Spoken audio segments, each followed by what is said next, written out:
Hey guys, welcome to my channel. आज हम बात करेंगे मे आई हेल्प यू के ड्रामा के थर्ड एपिसोड की। एपिसोड की शुरुआत में दोंगजू एक आदमी को तैयार कर रही होती है। आदमी उससे शेयर करता है कि उसे अपनी बेटी की फ़ीस भरनी है और अपनी माँ का ट्रीटमेंट करना है। वो इतनी जल्दी ये दुनिया नहीं छोड़ सकता।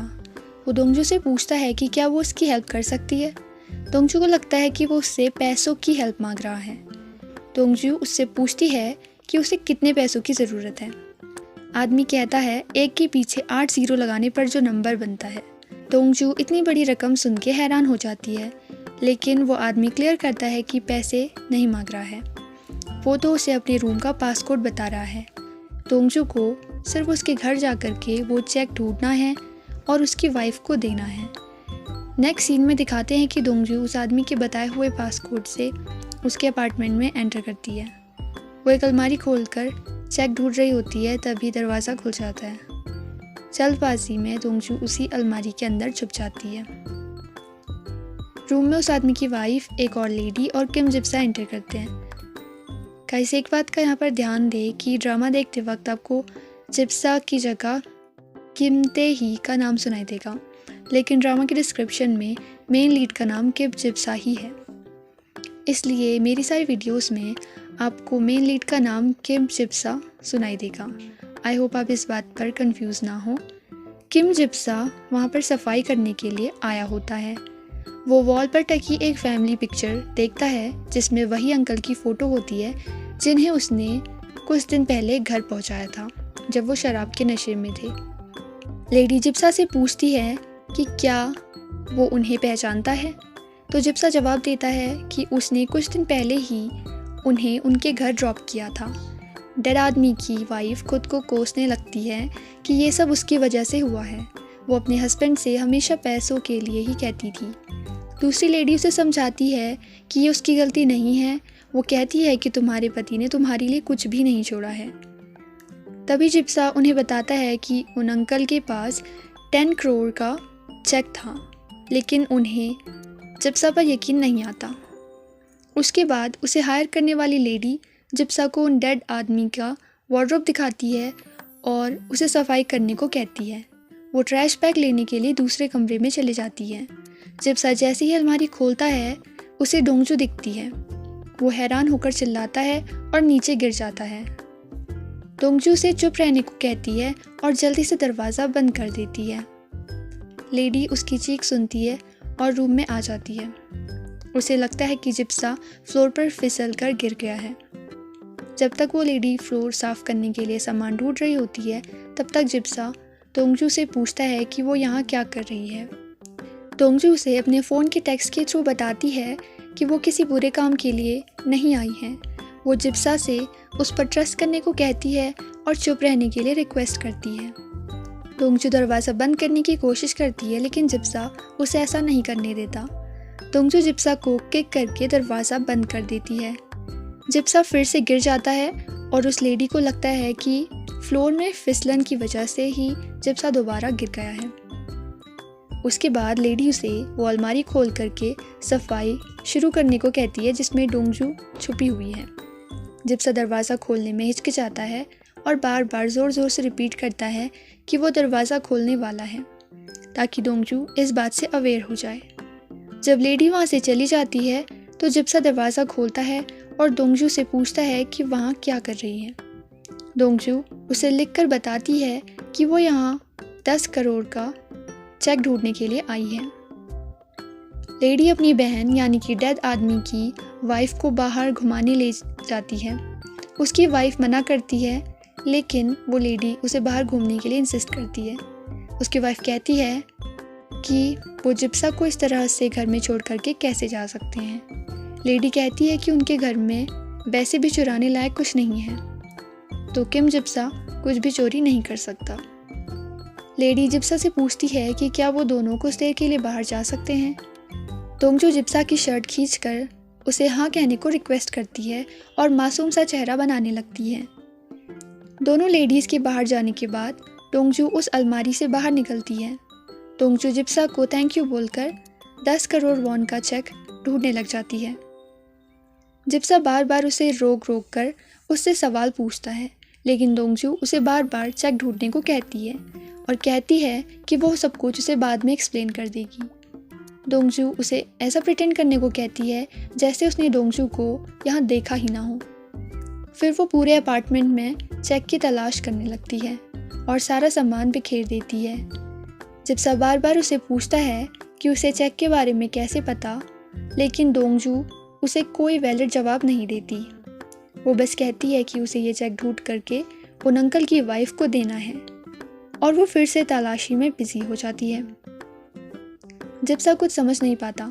तभी जिप्सा को एक फ़ोन कॉल आता है। दोंगजू उसे रिक्वेस्ट करती है कि वो उसके बारे में ना बताए, लेकिन वो कॉल जिप्सा के अंकल का होता है, ना कि उन लेडीज़ का। ये सुनकर दोंगजू फिर से चेक ढूंढने में बिजी हो जाती है। जिप्सा के अंकल उसे बताते हैं कि आज उनके पास एक भी ऑर्डर नहीं आया है। वो ज़ोर से चिल्लाता है और दोंगजू को देखने के लिए दूसरे रूम में चला जाता है। वहाँ वो देखता है कि दोंगजू चेयर पर चढ़ के चेक ढूंढ रही होती है। चेयर गिरने ही वाली होती है कि जिप्सा उसे बचा लेता है। दोंगजू अभी भी ढूंढना जारी रखती है।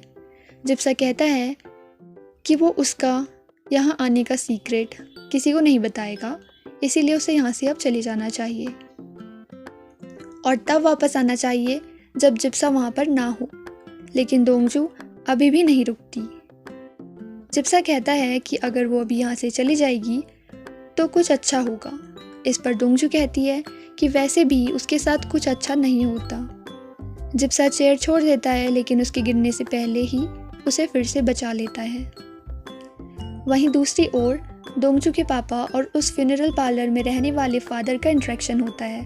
दरअसल वो फादर और कोई नहीं बल्कि दोंगजू की मॉम के भाई यानी कि दोंगजू के मामा होते हैं। दोनों वाटरमेलन खाते हुए बातें कर रहे होते हैं। दोंगजू के मामा दोंगजू के पापा को दूसरी शादी के लिए कहते हैं, लेकिन दोंगजू के पापा साफ मना कर देते हैं और वो अपनी वाइफ की बातें करने लगते हैं। उसकी मामा कहते हैं कि मेरी बहन सच में बहुत लकी है जो उसका हस्बैंड आज भी सिर्फ उसकी अच्छी बातों के बारे में ही सोचता है। फिर वो दोनों दोंगजू के बारे में बात करने लगते हैं। उसके मामा कहते हैं कि दोंगजू दिन पर दिन अपनी मम्मी की तरह दिखती जा रही है। उसके पापा पूछते हैं कि उन्होंने दोंगजू को कब देख लिया, तो वो एक्सीडेंटली उन्हें बता देते हैं कि वो दोंगजू से अक्सर मिलते रहते हैं।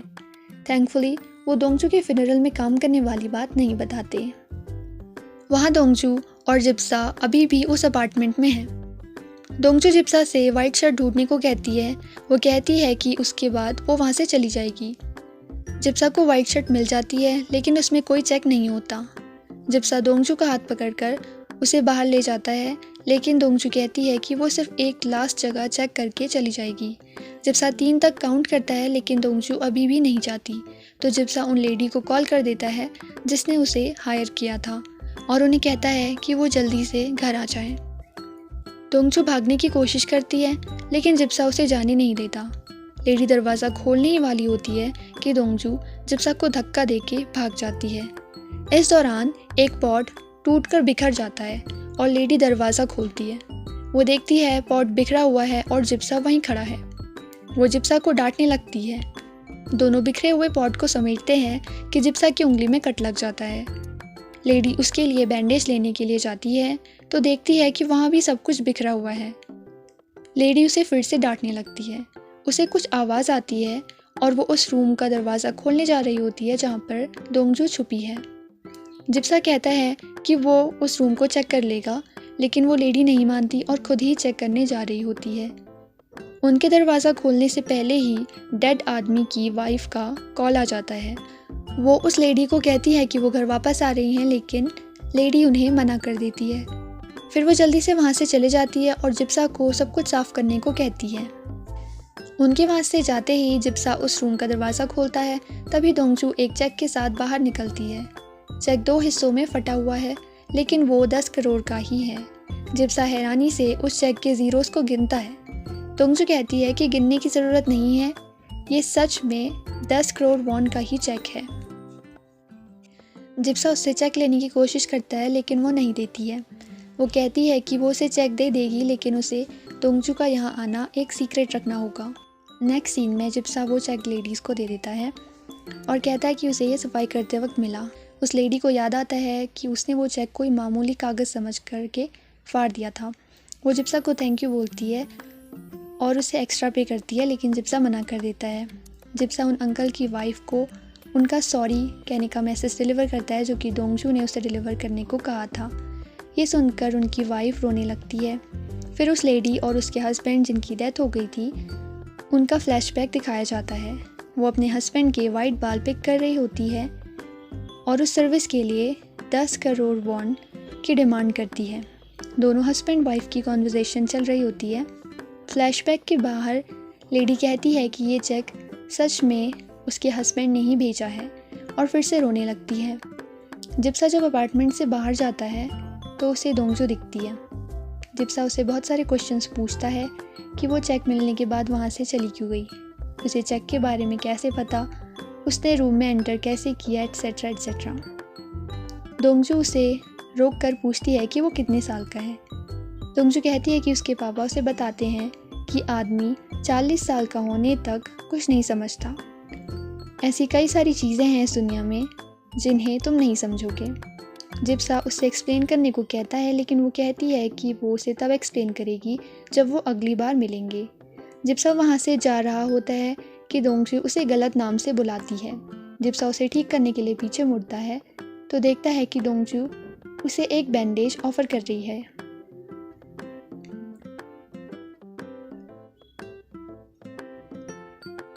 उन डेड अंकल की विश पूरी हो जाती है और उनकी आत्मा गायब हो जाती है।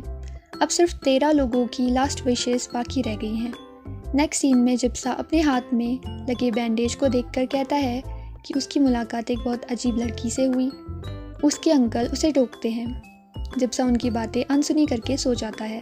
वहीं दूसरी ओर दोंगजू अपने मामा यानी कि फ्यूनरल पार्लर के फादर के साथ बियर पी रही होती है। उसके मामा उसे बताते हैं कि उन्होंने गलती से उसके पापा को ये बता दिया कि वो दोंगजू से अक्सर मिलते रहते हैं, लेकिन वो साथ ही उसे ये एश्योर करते हैं कि इसमें डरने वाली कोई बात नहीं है, उन्हें पता नहीं लगेगा कि तुम अभी भी फ्यूनरल डायरेक्टर का काम कर रही हो।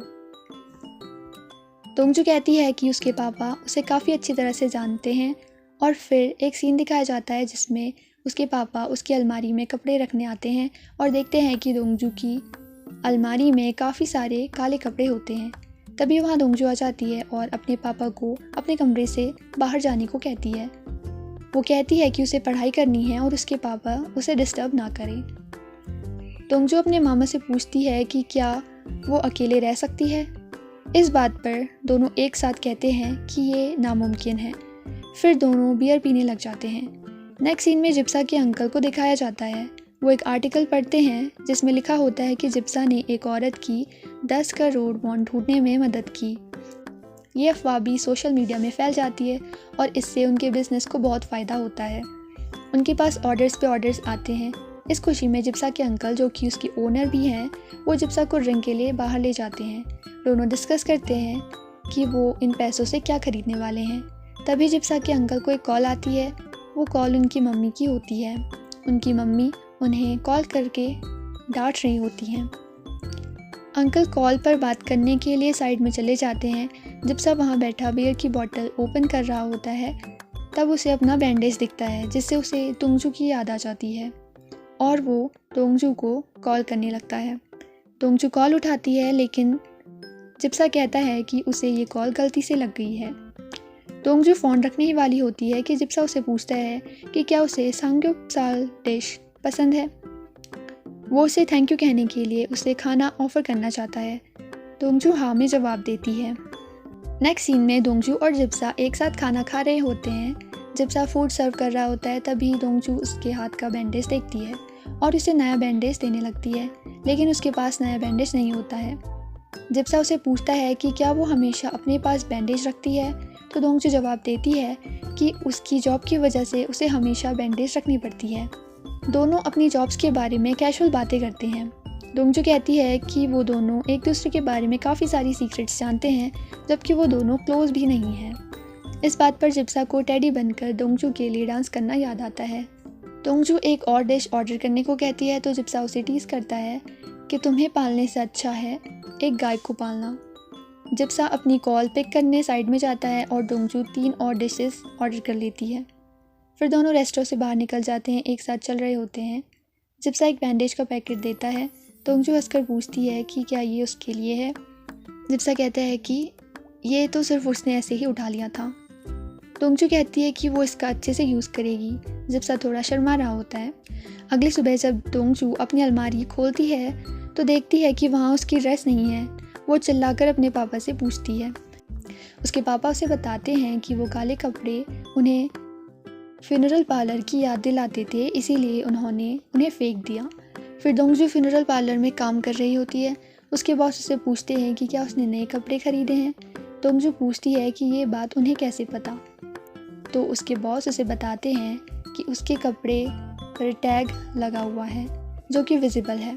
दोंगजू उस टैग को छुपाती है और कहती है कि वो नए इंटर्न्स के सामने अपना अच्छा इंप्रेशन जमाना चाहती है।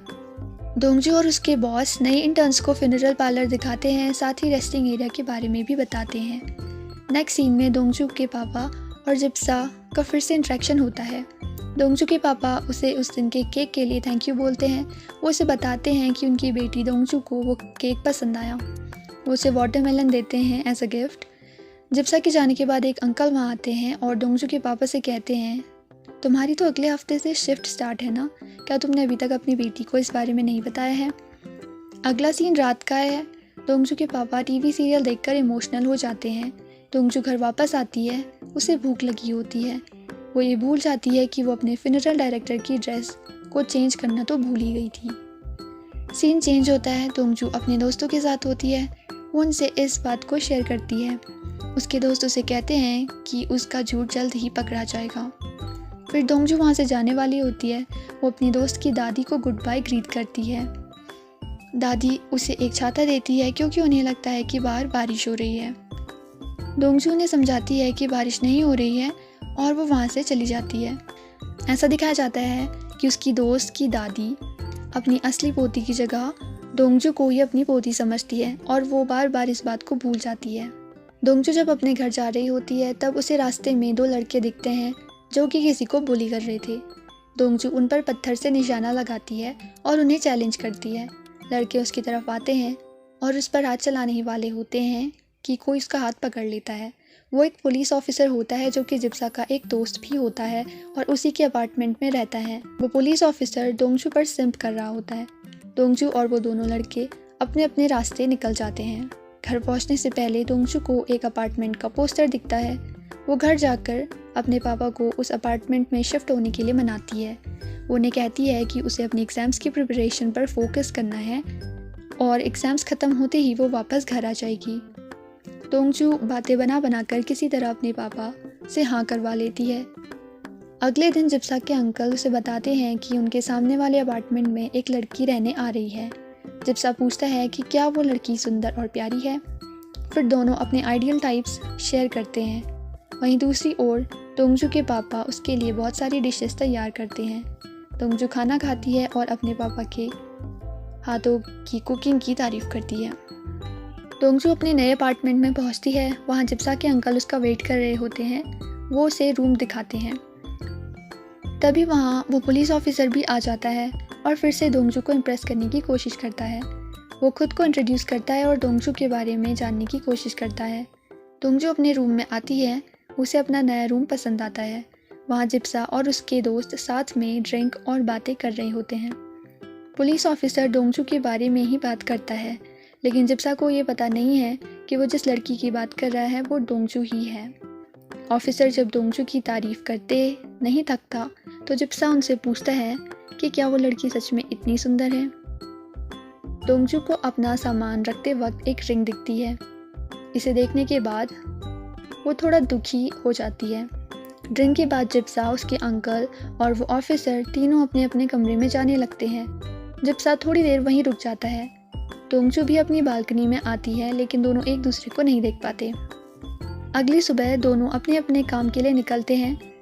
जिप्सा अपना स्कूटर स्टार्ट करता है और दोंगजू नीचे आ रही होती है, लेकिन दोंगजू को याद आता है कि वो अपना फ़ोन भूल गई है। तो वापस अपने रूम में अपना फ़ोन लेने चले जाती है और तब तक जिप्सा चला जाता है। दोनों अभी भी इस बात से अनजान हैं कि वो दोनों एक ही जगह पर रहते हैं। नेक्स्ट सीन में एक प्रेग्नेंट लेडी और उसके हस्बैंड को दिखाया जाता है। ये एक यंग कपल है और उनका बेबी बस 4 दिनों में ही इस दुनिया में आने वाला है। उसका हस्बैंड सेब खरीदने के लिए बाहर जाता है। उसके हस्बैंड की गैर हाजिरी में कोई अनजान आदमी वहां आता है, जिसे देखकर लड़की बहुत डर जाती है। न्यूज़ मिलती है कि उस प्रेग्नेंट लेडी का मर्डर कर दिया गया था। इस प्रेग्नेंट लेडी की बॉडी को फ्यूनरल पार्लर में लाया जाता है। ये सब देखकर दोंगजू को रोना आ जाता है। उसका बॉस उसे रोने से मना करता है और कहता है कि फ्यूनरल डायरेक्टर्स को इन सब की आदत हो जानी चाहिए। दोंगजू के बॉस उससे पूछते हैं कि क्या वो भगवान पर विश्वास करती है। दोंगजू जवाब देती है कि वो आशा करती है कि भगवान सच में हो। उसके बॉस उसे बताते हैं कि वो भगवान पर विश्वास नहीं करते। फिर वो उसे इस यंग कपल की स्टोरी बताते हैं। वो उसे बताते हैं कि ये कपल एक दूसरे से अनाथ आश्रम में मिले हैं, शायद उनका इस दुनिया में कोई और नहीं होगा, और उस बच्चे की डिलीवरी सिर्फ 4 दिनों में होने वाली थी। दोंगजू उस बेबी के लिए गिफ्ट्स लेने के लिए जाती है। नेक्स्ट सीन में दोंगजू और उस डेड प्रेग्नेंट लेडी का इंटरेक्शन होता है। सभी लोगों की तरह उसे भी यकीन नहीं आता कि वो मर चुकी है या फिर मरने वाली है। साथ ही में जिप्सा का सीन दिखाया जाता है।